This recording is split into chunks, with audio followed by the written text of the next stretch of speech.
ദൈവത്തിൻ്റെ അതിപരിശുദ്ധമായ നാമം വാഴ്ത്തപ്പെടുമാറാകട്ടെ. ഇന്നത്തെ ധ്യാനത്തിന് ആധാരമായ 2 തെസ്സലോനിക്കർ 3:3 വായിക്കുന്നു. കർത്താവ് വിശ്വസ്തൻ, അവൻ നിങ്ങളെ ഉറപ്പിച്ച് ദുഷ്ടന്റെ കയ്യിൽ അകപ്പെടാതെ വണ്ണം കാത്തുകൊള്ളും.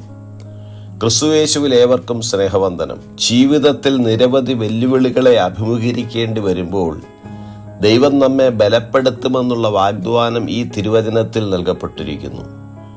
പലപ്പോഴും ബലഹീനത അനുഭവിച്ച് പ്രത്യാശയില്ലാത്തവരായി തീരുമ്പോൾ ആ സാഹചര്യത്തെ അതിജീവിക്കുവാനുള്ള ശക്തി ദൈവം നമുക്ക് നൽകുന്നു.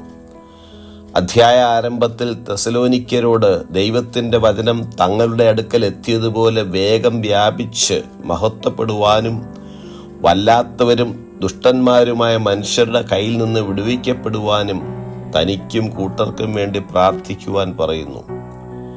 ദുഷ്ടൻ എന്നതുകൊണ്ട് ഉദ്ദേശിക്കുന്നത് ദൈവിക പദ്ധതികൾക്ക് വിരോധമായി നിൽക്കുന്ന ശത്രുവിനെയാണ്. കർത്താവിനെ രക്ഷിതാവായി സ്വീകരിച്ച വ്യക്തികളെ പ്രലോഭനങ്ങളിലൂടെയും തെറ്റായ ഉപദേശങ്ങളിലൂടെയും വഞ്ചിക്കുവാൻ ശ്രമിക്കുന്ന ശക്തികളിൽ നിന്നും പൂർണ്ണമായി വിടുതലിനായി ശക്തമായി പ്രാർത്ഥിക്കേണ്ടതുണ്ട്. നമ്മുടെ പ്രത്യാശയും വിശ്വാസവും നമ്മുടെ കർത്താവിലാണ്. അവൻ വാഗ്ദാനങ്ങളിൽ വിശ്വസ്തനും വാക്കുമാറാത്തവനുമാണ്.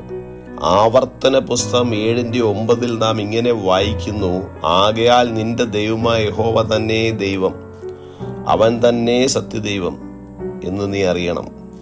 തെസ്സലോനിക്ക വിശ്വാസികളെ പൗലോസ് ശക്തമായി ഓർമ്മപ്പെടുത്തുന്നത് ദൈവത്തിന്റെ വിശ്വസ്തതയെക്കുറിച്ചാണ്. തന്റെ ജനം അനുഭവിക്കുന്ന പരീക്ഷയിൽ നിന്നും അവരെ സംരക്ഷിക്കുവാനും വിടുവിക്കുവാനും കർത്താവ് ശക്തനാണ്. 36-ാം സങ്കീർത്തനം പറയുന്നത്: യഹോവേ, നിന്റെ ദയ ആകാശത്തോളവും നിന്റെ വിശ്വസ്തത മേഘങ്ങളോളവും എത്തുന്നു എന്നാണ്. ഞാൻ തന്നെ വഴിയും സത്യവും ജീവനുമാകുന്നു എന്ന് അരുളി ചെയ്ത കർത്താവ് നമ്മെക്കുറിച്ച് ആഗ്രഹിക്കുന്നത് നാം പ്രാർത്ഥിക്കുന്നവരും ദൈവത്തോട് അനുസരണമുള്ളവരും ജാഗരൂകരുമാകണമെന്നാണ്. ദൈവത്തിൻ്റെ വിശ്വസ്തതയെക്കുറിച്ച് ഊന്നിപ്പറയുമ്പോഴും അറിഞ്ഞ സത്യത്തിൽ വിശ്വാസത്തോടെ ഉറച്ചു നിന്നുകൊണ്ട് പ്രലോഭനങ്ങളെ ചെറുക്കേണ്ടതാകുന്നു. വിശ്വാസികൾ എന്ന നിലയിൽ നമ്മുടെ ആത്യന്തികമായ വിജയം ക്രിസ്തുവിലാണ്. ഉറപ്പോടെ, ധൈര്യത്തോടെ, പ്രാർത്ഥനയോടെ നമുക്ക് മുന്നേറാം. ഈ വചനങ്ങളാൽ ദൈവം നമ്മെ ഏവരെയും അനുഗ്രഹിക്കുമാറാകട്ടെ. God bless us all.